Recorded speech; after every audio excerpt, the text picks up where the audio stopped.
ಮೈಸೂರಲ್ಲಿ ಇದೊಂದಿನ 6 ಗಂಟೆಗೆ ಹೊರಡೋಣ ಅಂತ ಫಿಕ್ಸ್ ಮಾಡಿಕೊಂಡು 8 ಗಂಟೆಗೆ ಹೊರಟು.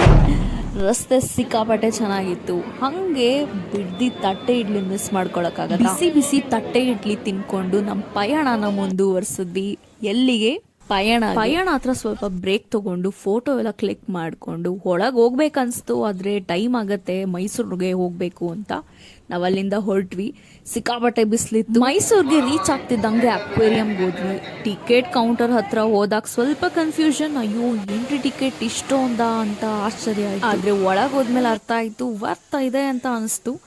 ಮೀನುಗಳು ಕಲರ್ ಕಾಂಬಿನೇಷನ್, ಅಕ್ವೇರಿಯಂ ಲೈಟ್ಸ್ ಎಲ್ಲಾನು ಚೆನ್ನಾಗಿತ್ತು. ಮೈಸೂರು ದಸರಾ ಲೈಟ್ಸ್ ನೋಡೋಕ್ಕಿಂತ ಬಂದಿದ್ದು. ಬೆಳಗ್ಗೆಯಿಂದ ಸಂಜೆ ತನಕ ಏನ್ ಮಾಡೋದು ಅಂತ ಅಕ್ವೇರಿಯಂ ಒಳಗೆ ನಾವು ಹೋಗಿದ್ದು. ಈ ಅಕ್ವೇರಿಯಂ ವಿಸಿಟ್ ಮಾಡಿದ್ದು ನನಗಂತೂ ತುಂಬಾನೇ ಖುಷಿ ಆಯ್ತು. ಪಾರ್ಟ್ 1 ನಾನು ಇಲ್ಲಿಗೆ ಎಂಡ್ ಮಾಡ್ತಾ ಇದ್ದೀನಿ. ಮೈಸೂರಿನ ಇನ್ನ ಇಂಟ್ರೆಸ್ಟಿಂಗ್ ಜಾಗಗಳು ಬಾಕಿ ಇದೆ.